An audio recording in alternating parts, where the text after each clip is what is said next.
Hi guys, मैं कुशल हूँ Eicher Bhopal से और आज हम सिग्नल्स एंड सिस्टम्स कोर्स का मॉड्यूल 4.8 सीखेंगे जिसमें हम अलग-अलग टाइप्स ऑफ नॉइस के बारे में जानेंगे।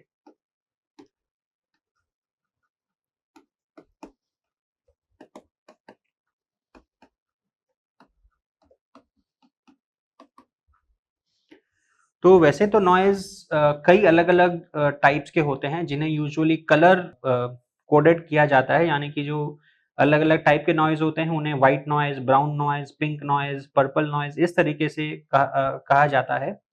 लेकिन आज हम इन सारे नॉइज़ टाइप्स के बारे में नहीं जानेंगे, हम सिर्फ जो 3 सबसे इम्पोर्टेंट जो नॉइज़ टाइप्स हैं हम उनके बारे में जानेंगे और देखेंगे कि उनकी प्रॉपर्टीज़ क्या है फ्रीक्वेंसी डोमेन में। तो जो सबसे इम्पोर्टेंट या जो सबसे कॉमन जो नॉइज़ टाइप है उसे कहा जाता है व्हाइट नॉइज़।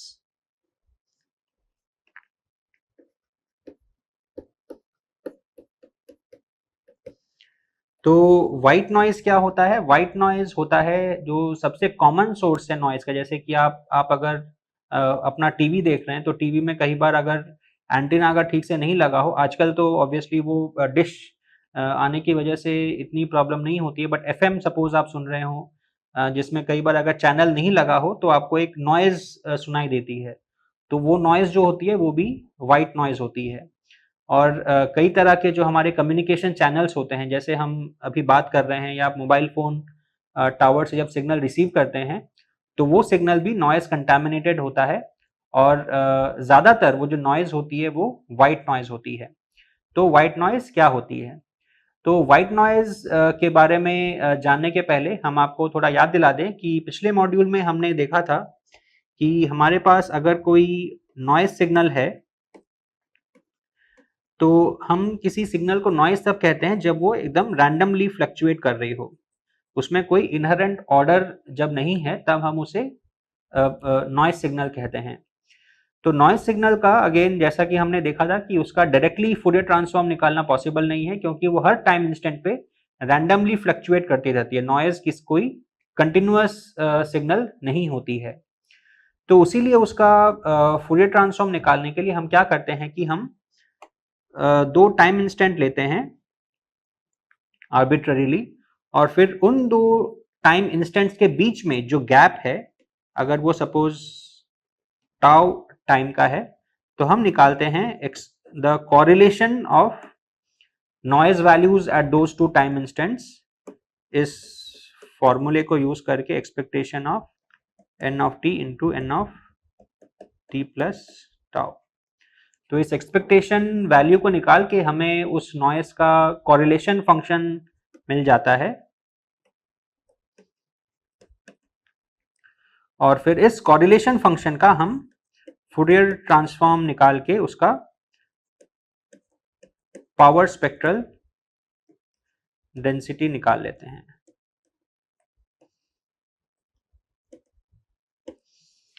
तो जो पावर स्पेक्ट्रल डेंसिटी होता है उसका जो बिहेवियर होता है, यानी कि एस ऑफ ओमेगा जिस तरीके से ओमेगा के साथ वेरी करता है, वो हमें बताता है कि हमारा जो नॉइस का जो टाइप है वो कौन सा है। व्हाइट नॉइज ओमेगा के साथ एक तरीके से वेरी करता है, ब्राउनियन नॉइज दूसरे तरीके से वेरी करता है, और पिंक नॉइज जिसके बारे में भी हम जानेंगे वो अलग तरीके से वेरी करता है। तो ये जो 3 नॉइज टाइप्स हैं ये सबसे इंपॉर्टेंट नॉइज टाइप्स हैं जो कि आपको बार-बार कई सारे कॉन्सेप्ट्स में आपको मिलेंगे। तो व्हाइट नॉइज क्या होता है? तो जैसा कि अगेन मैंने आपको बताया कि जो नॉइज है वो एक रैंडमली वेरिंग सिग्नल होता है। तो नॉइज के प्रॉपर्टीज को समझने के लिए हमें रैंडम प्रोसेसेस के बारे में थोड़ा जानना पड़ेगा। हम अगेन आज उसके डिटेल्स में नहीं जाएंगे, लेकिन हम आपको बस एक इंट्यूटिव अंडरस्टैंडिंग देंगे जिससे आपको वो समझ में आ जाएगा। मैथमेटिकली भले ही आप उसे सॉल्व ना कर पाएं, बट एटलीस्ट इंट्यूटिव लेवल पे आपको समझ में आ जाएगा कि वो होता क्या है। तो हम जब रैंडम प्रोसेस की बात करते हैं, यानी कि रैंडम प्रोसेस क्या होता है कि कोई रैंडम वेरिएबल जो कि अलग-अलग टाइम पे अलग-अलग वैल्यूज ले रहा हो, ये उसका एक बहुत ही एक बेसिक लैंग्वेज में इंट्यूटिव अंडरस्टैंडिंग है। तो व्हाइट नॉइज सबसे basic type of random process होता है जब आपकी जो वैल्यू है किसी भी पॉइंट पे वो बस रैंडमली फ्लिप हो रही है विथ सम इक्वल प्रोबेबिलिटी, यानी कि जिसका सबसे सिंपल एग्जांपल है कॉइन टॉस। अगर आपके पास एक अनबायस्ड कॉइन है,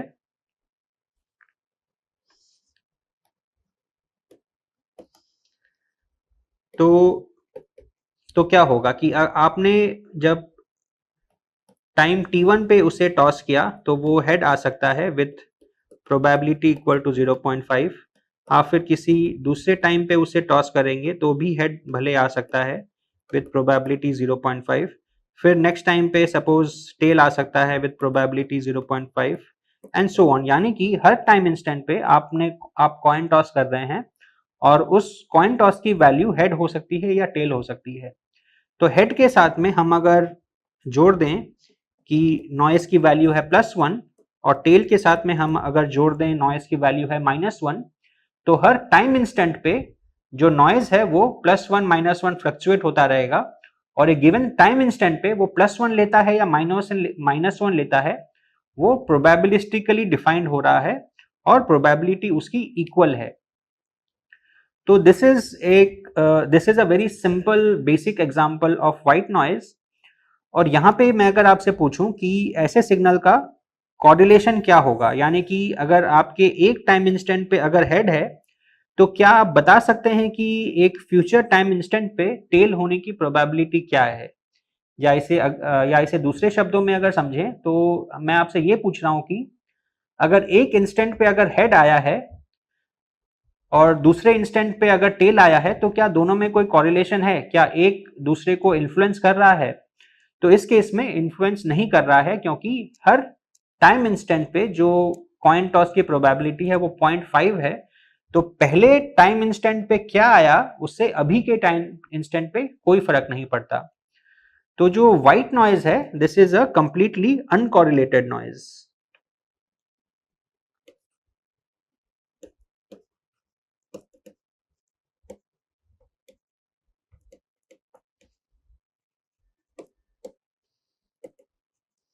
तो इसीलिए ये सबसे बेसिक नॉइज टाइप है, क्योंकि ये कंप्लीटली अनकॉरिलेटेड है, यानी कि अभी के टाइम इंस्टेंट पे जो वैल्यू है वो पिछले टाइम इंस्टेंट से बिल्कुल भी इन्फ्लुएंस नहीं हो रही है। तो इसका आर ऑफ टाउ क्या होगा? Obviously when tau is non zero तो R of tau will be zero, क्योंकि जब टाउ नॉन जीरो है यानी कि दो टाइम इंस्टेंट के बीच में गैप है, तो हमने अभी भी देखा कि व्हाइट नॉइज के केस में उन दोनों के बीच में कोई भी कॉरिलेशन नहीं है। लेकिन जब टाउ जब जीरो है, यानी कि हम जब उसी टाइम इंस्टेंट पे जब हम उस वैल्यू का खुद से ही कॉरिलेशन मेजर कर रहे हैं, तो obviously that correlation will be infinite, क्योंकि उस पॉइंट पे हमें अगर वैल्यू पता है तो ऑब्वियसली उस पॉइंट की वैल्यू हम ऑलरेडी प्रेडिक्ट कर पा रहे हैं। तो इसीलिए व्हाइट नॉइज के केस में जो आर ऑफ टाउ होता है वो डेल्टा फंक्शन होता है। और हमें पता है कि जो डेल्टा फंक्शन का फूरियर ट्रांसफॉर्म होता है वो होता है यूनिटी, यानी कि इसका जो फूरियर ट्रांसफॉर्म होगा that will be equal to 1 which is a constant. यानी कि व्हाइट नॉइज का हम अगर फूरियर ट्रांसफॉर्म ड्रॉ करें तो वो सिर्फ एक कांस्टेंट आएगा। तो ये है बेसिक कैरेक्टरिस्टिक्स एक व्हाइट नॉइज सिग्नल का। तो आप अगर कोई नॉइज सिग्नल लें, उसका कॉरिलेशन निकालें, फिर उसका फूरियर ट्रांसफॉर्म लें, अगर वो एक कांस्टेंट आ रहा है तो इससे हमें पता चलता है कि वो जो नॉइज है वो व्हाइट नॉइज है। और जैसा कि मैंने बताया कि व्हाइट नॉइज सबसे बेसिक टाइप ऑफ नॉइज है जो कि हमारे कम्युनिकेशन सिग्नल्स और कई अलग अलग जगह पे आता है। जो नेक्स्ट नॉइज टाइप है उसे कहते हैं ब्राउन नॉइज या ब्राउनियन नॉइज। आपने शायद ब्राउनियन मोशन के बारे में सुना होगा, जो कि आइंस्टाइन ने जिसकी थियरी डेवलप की थी और जो स्टैटिस्टिकल डिफ्यूजन को समझने में बहुत काम आता है।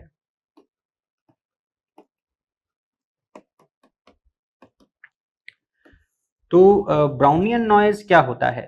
तो ब्राउनियन नॉइज का जो बेसिक डेफिनेशन है वो ये है, this is integration of white noise.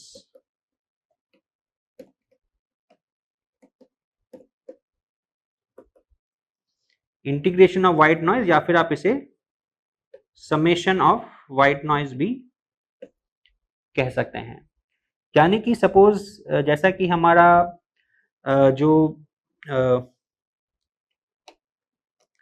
जो हमारा व्हाइट नॉइज था उस केस में हमने देखा कि हर टाइम इंस्टेंट पे जो नॉइज की वैल्यू है वो +1 -1 फ्लक्चुएट कर रही है और किसी भी एक टाइम इंस्टेंट पे उसकी वैल्यू लेने की प्रोबेबिलिटी जो है वो है 0.5।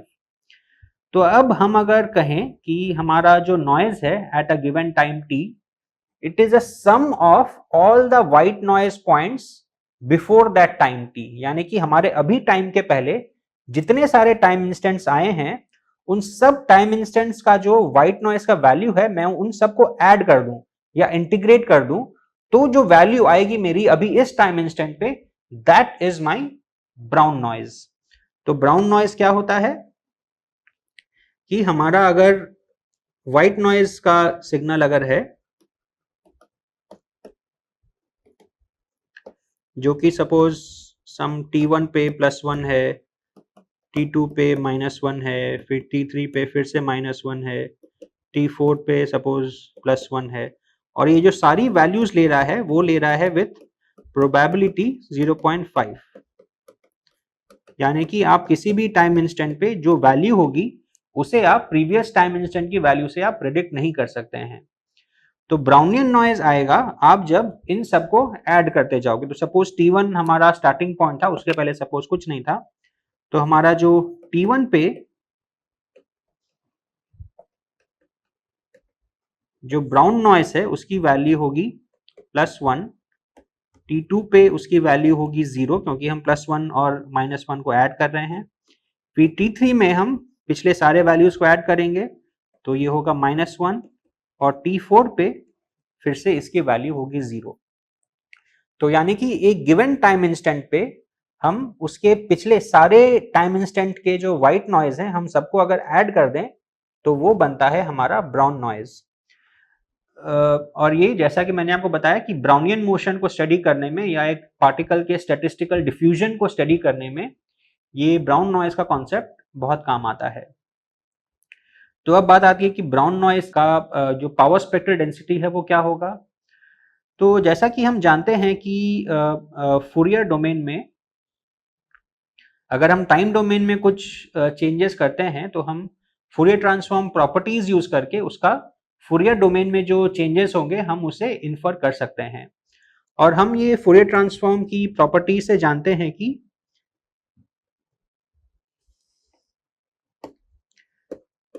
Integration in time domain is division bye j omega in frequency domain.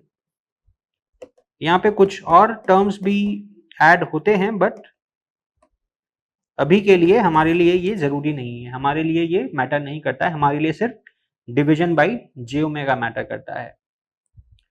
तो अब व्हाइट नॉइज के केस में जैसा कि हमने अभी भी देखा कि व्हाइट नॉइज का जो पावर स्पेक्ट्रल डेंसिटी होता है वो कांस्टेंट होता है। तो ब्राउनियन नॉइज में क्योंकि व्हाइट नॉइज का इंटीग्रेशन है, तो आप ये कह सकते हैं कि आप अगर व्हाइट नॉइज के फूरियर ट्रांसफॉर्म को अगर आप j ओमेगा से डिवाइड करेंगे तो आपको ब्राउनियन नॉइज का फूरियर ट्रांसफॉर्म पता चल जाएगा। लेकिन यहाँ पे एक इंपॉर्टेंट बात जो समझना जरूरी है, जो अगेन हमने मैथमेटिकली डिफाइन नहीं की है, और वो करने के लिए काफी आपको प्रोबेबिलिटी के कॉन्सेप्ट्स आपको पता होने चाहिए जो कि हम अभी इस कोर्स में कवर नहीं कर रहे हैं। तो इसीलिए मैं उन मैथमेटिकल डिटेल्स में तो नहीं जाऊंगा, लेकिन आप इतना समझ लीजिए कि जो पावर स्पेक्ट्रल डेंसिटी होता है वो एक्चुअली फूरियर ट्रांसफॉर्म का मॉड स्क्वायर होता है। यानी कि एक तरीके से आप लिख सकते हैं कि power spectral density of a given noise is equal to mod of its Fourier transform का स्क्वायर। यानी कि आपका जो व्हाइट नॉइज का फूरियर ट्रांसफॉर्म है वो है कांस्टेंट, तो ब्राउनियन नॉइज का जो फूरियर ट्रांसफॉर्म होगा वो होगा 1/j ओमेगा, तो उसका जो पावर स्पेक्ट्रल डेंसिटी होगा वो होगा 1/ओमेगा square. So s of omega is equal to 1/ओमेगा square for Brownian noise. So ये एक बहुत इंपॉर्टेंट कॉन्सेप्ट है। तो आपके पास अगर कोई नॉइज सिग्नल है तो आप उसका कॉरिलेशन फंक्शन निकाल सकते हैं, और उस कॉरिलेशन फंक्शन का आप अगर फूरियर ट्रांसफॉर्म लेंगे तो आपको पावर स्पेक्ट्रल डेंसिटी आएगा। और अगर आपका पावर स्पेक्ट्रल डेंसिटी अगर 1/ओमेगा स्क्वायर के साथ अगर बिहेव कर रहा है तो आप ये कह सकते हैं कि वो नॉइज जो है वो ब्राउनियन नॉइज है। और जैसा कि मैंने आपको बताया कि ब्राउनियन नॉइज डिफ्यूजन के स्टडी में जो स्टेटिस्टिकली जो पार्टिकल्स डिफ्यूज करते हैं उनको एनालाइज करने में ये बहुत काम आता है। तो अब जो तीसरा नॉइज टाइप है जो हम आज सीखेंगे वो है पिंक नॉइज।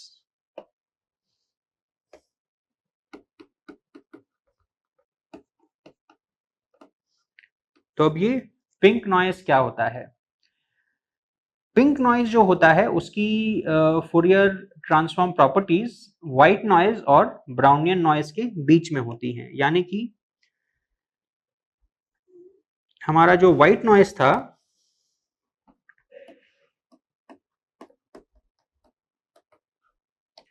उसका S of omega was equal to 1, और जो हमारा ब्राउनियन नॉइज या आप उसे ब्राउन नॉइज भी कह सकते हैं उसका जो एस ओमेगा था वो था 1/ओमेगा स्क्वायर। यहाँ पे ऑब्वियसली ये जो 1 है और जो यहाँ पे 1 है वो ऑब्वियसली चेंज होके कोई और कांस्टेंट हो सकता है। यहाँ पे हमारे लिए क्या मैटर करता है कि बस ये जो ओमेगा का डिपेंडेंस है वो 1/ओमेगा स्क्वायर होना चाहिए। तो यूजुअली हम जब ये नॉइज को प्लॉट करते हैं तो हम उसे लॉग स्केल में प्लॉट करते हैं।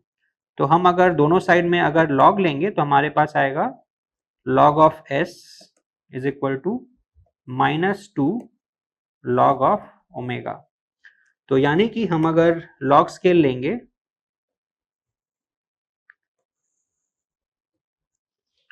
तो हमारा जो व्हाइट नॉइज है, व्हाइट नॉइज के केस में हमारा log of s will be equal to 0, क्योंकि log of 1 is equal to 0। तो हम अगर व्हाइट नॉइज प्लॉट करते हैं so that will be equal to 0। So this is white noise. लेकिन हम अगर ब्राउन नॉइज लेंगे तो वो -2 log ओमेगा होगा। सो this is log of omega and this is log of s। तो ये हमारा एक स्ट्रेट लाइन होगा इस ग्राफ में जिसकी स्लोप होगी -2, ऑब्वियसली क्योंकि ये 1/ओमेगा स्क्वायर से वेरी कर रहा है। सो दिस इज ब्राउन नॉइज। अब जो पिंक नॉइज होता है वो इन दोनों के बीच में होता है और उसकी स्लोप होती है 1 यूनिटी। तो दिस स्लोप इज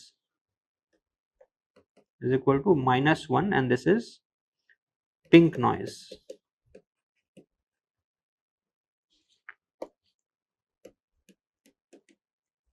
इसका जो एस ऑफ ओमेगा होता है दैट गोज एज 1/ओमेगा। तो जो ये पिंक नॉइज का जो अगेन मैथमेटिकल डेरिवेशन होता है वो थोड़ा सा अलग होता है, जो अगेन हम नहीं जाएंगे, बट अगर आप और पढ़ना चाहते हैं तो आप देख सकते हैं पॉइजन प्रोसेस के बारे में। तो कई तरह के हमारे रैंडम प्रोसेसेस होते हैं, जैसे कि व्हाइट नॉइज का रैंडम प्रोसेस मैंने आपको बताया, ब्राउन नॉइज का मैंने आपको रैंडम प्रोसेस बताया। वैसे ही पिंक नॉइज का भी एक रैंडम प्रोसेस होता है जिसे पॉइजन प्रोसेस कहते हैं। उसके हम डिटेल्स में नहीं जाएंगे, लेकिन आप चाहें तो पढ़ सकते हैं कि पॉइजन प्रोसेस से पिंक नॉइज किस तरीके से डिराइव होता है। लेकिन अभी के लिए ये समझना है आपको बस कि जो पिंक नॉइज होता है उसका Fourier transform characteristics white noise और ब्राउन नॉइज के बीच में होता है और उसका S of omega goes as 1/ओमेगा। अब सवाल आता है कि ये जो पिंक नॉइज कैरेक्टरिस्टिक्स है ये कहाँ पे पाए जाते हैं? तो अगेन पिंक नॉइज एक बहुत ही कॉमन टाइप ऑफ नॉइज है जिसे कई सारे केसेस में शॉर्ट नॉइज भी कहा जाता है, और ये कई सारे इलेक्ट्रॉनिक सर्किट्स में, कैमरा के ऑपरेशंस में काफ़ी जगह पे ये हमारे जो एक्चुअल सिग्नल है उसको डिस्टर्ब करता है। तो इसे रिमूव करना इलेक्ट्रॉनिक्स इंडस्ट्री में एक बहुत इंपॉर्टेंट प्रॉब्लम है। लेकिन ये पिंक नॉइज जो है ये लाइफ में भी बहुत इंपॉर्टेंट रोल प्ले करता है। लाइफ का मतलब कि हमारा जो सेल होता है, जो ह्यूमन लिविंग सेल जो होता है, तो सेल, जैसा कि आपने थोड़ा बहुत पढ़ा होगा अपने स्कूल में, कि सेल के अंदर में कई सारे अलग-अलग प्रोटीन्स, मॉलिक्यूल्स, माइटोकॉन्ड्रिया, कई सारे अलग-अलग तरह के कंपोनेंट्स होते हैं। पर एक बहुत ही वाइटल कंपोनेंट जो हमारे लाइफ का जो इंफॉर्मेशन कैरियर जिसको बोलते हैं, वो होता है डीएनए मॉलिक्यूल। तो ये डीएनए मॉलिक्यूल क्या होता है? डीएनए मॉलिक्यूल अलग-अलग न्यूक्लियोटाइड्स से बना होता है, जो कि 4 तरह के आते हैं, जिन्हें हम ए, टी, जी, सी कहते हैं। तो हम अगर इन न्यूक्लियोटाइड्स को अगर हम कन्वर्ट करते हैं न्यूमेरिकल वैल्यूज में, सपोज आपका कोई एक डीएनए सीक्वेंस है, वो कुछ इस तरह का है, A T T G C C A G T, कुछ भी हो सकता है। तो आप इसे अगर न्यूमेरिकल वैल्यू में कन्वर्ट करेंगे, सपोज जहां पे भी ए है वहां पे आप +1 लिख रहे हैं, बाकी सब जगह पे आप -1 लिख रहे हैं, तो आपका जो सिंबॉलिक सीक्वेंस है वो अब एक न्यूमेरिकल सीक्वेंस में बदल गया है, आप जिसका भी फूरियर ट्रांसफॉर्म ले सकते हैं। तो ये क्योंकि एक डिस्क्रीट सिग्नल है, तो इसका फूरियर ट्रांसफॉर्म थोड़ी अलग तरीके से लिया जाता है, जो हम आपको आगे के मॉड्यूल में बताएंगे। पर अभी के लिए आप ये समझ सकते हैं कि किसी भी सिग्नल का फूरियर ट्रांसफॉर्म निकाला जा सकता है, अगर वो हमारे डिरिचलेट प्रॉपर्टी को अगर सेटिस्फाई कर रहा है तो अब इस डीएनए से निकाले हुए न्यूमेरिकल सीक्वेंस का आप अगर फूरियर ट्रांसफॉर्म निकालेंगे, तो आप देखेंगे कि वो पिंक नॉइज का बिहेवियर फॉलो कर रहा है, यानी कि उसका जो पावर स्पेक्ट्रल डेंसिटी है वो एज 1/ओमेगा जाता है। और ये सिर्फ एक तरह के सेल में नहीं, ये कई तरह के अलग अलग लिविंग सेल्स में ये पाया गया है कि जो डीएनए मॉलिक्यूल है उसका फूरियर ट्रांसफॉर्म का मॉड स्क्वायर अगर आप करेंगे तो आपको पावर स्पेक्ट्रल डेंसिटी मिलेगी, और वो एज 1/ओमेगा वेरी करता है। तो इस मॉड्यूल में हमने नॉइज के 3 अलग अलग टाइप्स के बारे में जाना, व्हाइट नॉइज, ब्राउन नॉइज और पिंक नॉइज। तो जैसा कि मैंने बताया कि व्हाइट नॉइज जो होता है वो सबसे बेसिक टाइप ऑफ नॉइज होता है, जो कि एक कॉइन फ्लिप की तरह आप उसे समझ सकते हैं, और उसका जो पावर स्पेक्ट्रल डेंसिटी होता है वो होता है constant with respect to omega. आप अगर व्हाइट नॉइज को इंटीग्रेट करते हैं तो आपको मिल जाता है ब्राउन नॉइज, और क्योंकि integration in time domain is equal to division by 1/j omega in frequency domain plus some other terms, जो कि अभी के लिए हमारे लिए जरूरी नहीं है, उसीलिए हमने उनको नेग्लेक्ट कर दिया है। और क्योंकि power spectral density is mod square of Fourier transform, तो 1/j ओमेगा का आप मॉड स्क्वायर करेंगे तो आपको 1/ओमेगा स्क्वायर आएगा, जो कि ब्राउनियन नॉइज का पावर स्पेक्ट्रल डेंसिटी होता है। और जो पिंक नॉइज होता है वो व्हाइट नॉइज और ब्राउनियन नॉइज के बीच में होता है, और उसका जो पावर स्पेक्ट्रल डेंसिटी होता है वो होता है 1/ओमेगा। और जो दो सबसे इंपॉर्टेंट जगह जहां पे हमें ये पिंक नॉइज पाया जाता है वो होता है, एक तो इलेक्ट्रॉनिक सर्किट्स, जहां पे स्पेशली कैमराज के ऑपरेशंस के लिए या फिर जो लो फ्रीक्वेंसी ऑपरेशंस होते हैं आपके इलेक्ट्रॉनिक सर्किट्स में, वहां पे इन्हें हटाना बहुत ज़रूरी होता है, और ये एक बहुत चैलेंजिंग प्रॉब्लम भी है जिस पे अभी भी रिसर्च चल रही है। और दूसरा जो बहुत इंपॉर्टेंट एग्जांपल है जहाँ पे पिंक नॉइज आता है वो है हमारा living system as a whole, कि हम अगर अपना डीएनए लें, उसे न्यूमेरिकल सीक्वेंस में कन्वर्ट करें और उसका फिर फूरियर ट्रांसफॉर्म निकाल के पावर स्पेक्ट्रल डेंसिटी निकालें, तो हमें मिलेगा कि जो उसका एस ऑफ ओमेगा है वो एज 1/ओमेगा जा रहा है। अगेन हम आज के मॉड्यूल में हमने काफ़ी सारे मैथमेटिकल स्टेप्स को स्किप कर दिया है, क्योंकि हमने आपको उसका बैकग्राउंड नहीं दिया है इस कोर्स में। लेकिन अभी के लिए, इस कोर्स के लिए, आपके लिए ये एक इंट्यूटिव अंडरस्टैंडिंग भी समझ पाना काफ़ी है। Thank you so much.